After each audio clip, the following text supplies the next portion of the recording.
Morning, everyone. Just wanted to update everybody on what's going on. It's going to be a quick video about basically what's been going on in the past, what's going on right now, and what our plans for the future are. Right now, I've got a couple projects in progress, trying to get the greenhouse back up and running after Hurricane Irma. I've got a little bit of footage that I'll show you, but that storm has caused me to have to do a couple of things around here. First things first, the roof that I'm sitting under, I'll show you in a video, it actually lifted up a bit, and that scared the living bejesus out of me, knowing that I was inside the house when that happened. So we're going to anchor that down a little bit.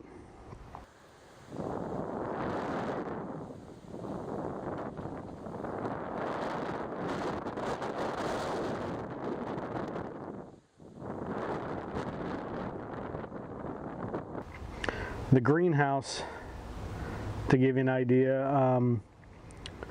I made a rookie mistake, we'll call it that, and prior to the storm I left the reservoir empty, which is 110 gallons when it's full, and at 8 pounds a gallon you're looking at 880 pounds sitting in there holding that reservoir down. Well, with the amount of rain that we got, the reservoir actually was left empty, which was my error, and it popped clear out of the ground and ripped the piping, ripped the pumps out. It damaged part of the reservoir itself, which I repaired last week, filled it with water, and it's holding water, which is good right now. One of the things we're going to be working on out here, the reservoir is now patched and back in, and as you can see, I pulled out the NFT system over here. I was using this to do a lot of my seedlings, my greens, my herbs and stuff like that. So what I'm going to do on that far wall, I'm going to take that door out and I'm going to do a tiered system up over there, break it up so that I have 6 or 5, depending on how high I can get it, separate tubes, each with their own input supply and drain that goes back to the reservoir. Along that side, I'm going to probably end up putting a small Dutch bucket system just for broccoli, cauliflower, cabbage, greens, that type thing, collards, right along that side, and run that because they kind of take a separate nutrient than what I usually feed the center Dutch buckets, which is tomatoes, peppers, cucumbers. They usually get the exact same mix. And then down this side, I may end up doing a static water system like a Kratky system in here for lettuce, because one of my big issues with the lettuce in the NFT was they almost grew too fast, too vigorous, and it wasn't a condensed head.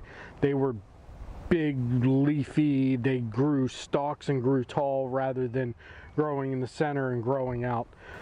I just finished this. This was a project for my son. We got rid of the old wire rack closet.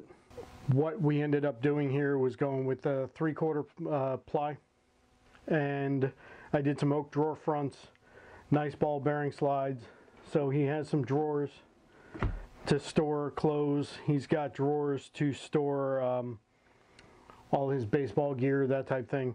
One of the biggest things that he wanted, I customized it. If you haven't seen this video yet, these are his drawer pulls. They're little hard maple blanks that I drilled out, scribed them in with a Dremel tool, laid a little bit of red paint on them to make the seams, and then cleaned it up. But I'll link that video down below here if you haven't seen it. I'm getting ready to do this also for my youngest son.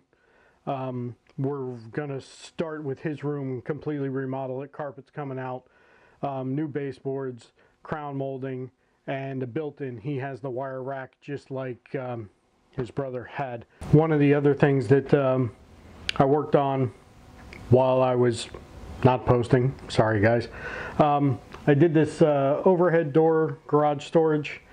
I needed a place to get my sheet goods and ply and that type thing out of the way. Lately I had it stacked up against the wall, mostly in front of my air conditioning air handler unit or in between my fridge freezer, which is right over here on this wall. It was kind of inconvenient. It wasn't very well cared for, and I prefer to have it stored a little better. Up here, I've got all my sheet goods, longer pieces that I can store out of the way so they're not in the way of anything that I'm working on. $27 and a bunch of scrap aluminum that I had left over, and it worked out great. It's tied into my trusses up here, so it works really well. It's really sturdy. The only downside is anytime you have horizontal storage like this, you always seem to need the sheet goods that are on the bottom. I prefer it right now to where I had it. One of the other things I worked on, I built this fishing rod holder that's over here, and I built it it's just pine, leftover pine that I had, but it's a lot bigger than my last one. This one I think holds 40 rods, and that gives me and my boys space to have all of our rods without any issue.